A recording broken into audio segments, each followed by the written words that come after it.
Welcome to JC royal kitchen. இன்றைக்கி நம்ம கிச்சனில் எப்படி குழிப்பணியாரம் செய்யலாம்னு பார்க்கலாம். அதுக்கு முன்னாடி நம்ம சேனலை ஃபஸ்ட் டைம் பார்க்குறீங்கன்னா மறக்காமல் சப்ஸ்கிரைப் பண்ணிக்கோங்க. பக்கத்தில் இருக்க பெல் ஐக்கானை கிளிக் பண்ணிக்கோங்க. இப்போ வாங்க வீடியோக்குள்ளே போகலாம். குழிப்பணியாரம் செய்கிறதுக்கு நான் இந்த கப் நிறையா மாவு எடுத்து வச்சுருக்கேன்.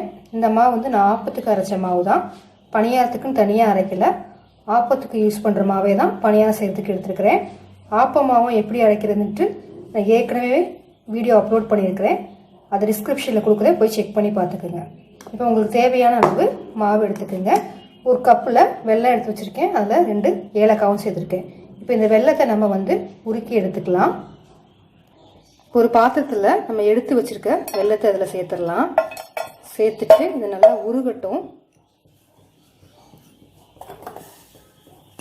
வெல்லத்தில் மண்ணெல்லாம் இருக்கும், ஸோ அந்த மண்ணெல்லாம் போகிறதுக்காக தான் நம்ம இந்த மாதிரி உருக்கி எடுத்துக்கிறோம். இப்போ நல்லா கரைஞ்சி வரட்டும். நமக்கு கொஞ்சம் கொஞ்சமாக உங்களுக்கு வெல்லம் வந்து உருக ஆரம்பிக்க பாருங்கள். கம்ப்ளீட்டாக நம்மளுக்கு கரைஞ்சி வரட்டும். இப்போ வெல்லம் நமக்கு நல்லா உருகிடுச்சு. இப்போ நம்ம எடுத்து வச்சுருக்க மாவில் வடிகட்டி சேர்த்துக்கலாம். இப்போ நம்ம வடிகட்டிக்கலாம். வெல்லத்தை நல்லா வடிகட்டி சேர்த்துக்கலாம். சேர்த்துட்டு நல்லா கலந்து விட்டுருங்க.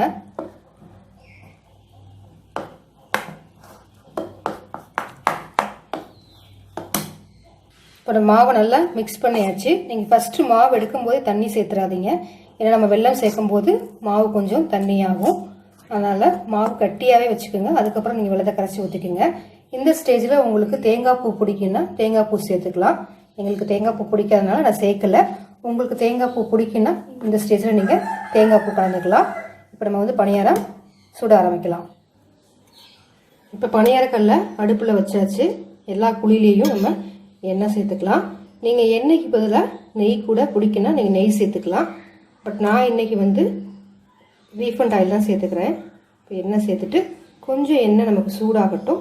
சூடானதுக்கப்புறமேட்டு நம்ம மாவு எடுத்து ஊற்றிக்கலாம். இப்போ எண்ணெய் காஞ்சிருச்சு. இப்போ நம்ம மாவை வந்து குழியில் விட்டுக்கலாம்.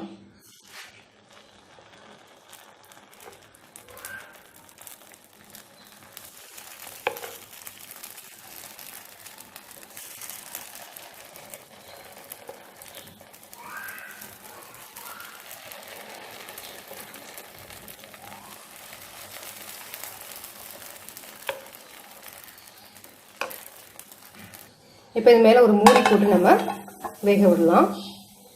இப்போ நல்லா வெந்துருச்சு. ஒரு ஸ்பூனை வச்சு நம்ம திருப்பி விட்டுக்கலாம் எல்லாத்தையும்.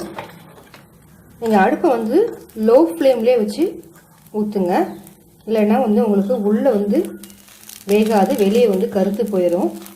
ஸோ அடுப்பை வந்து நீங்கள் லோவாகவே வச்சு செஞ்சிங்கன்னா உங்களுக்கு இது மாதிரி நல்லா சூப்பராக வரும்.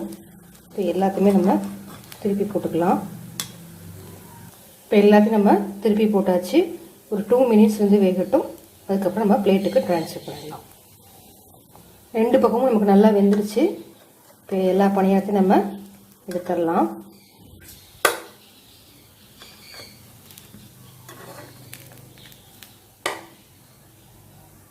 இதே மாதிரியே நம்ம எல்லா மாவுகளையும் சுட்டு எடுத்துக்கலாம்.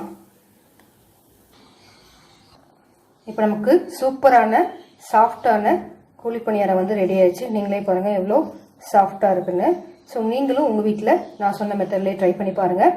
இந்த ரெசிபி உங்களுக்கு பிடிச்சிருந்துச்சுன்னா லைக் பண்ணுங்கள், ஷேர் பண்ணுங்கள், மறக்காமல் நம்ம சேனலை சப்ஸ்கிரைப் பண்ணிக்கோங்க. மீண்டும் உங்களை வேறொரு ரெசிபியில் சந்திக்கும் வரை நன்றி, வணக்கம்.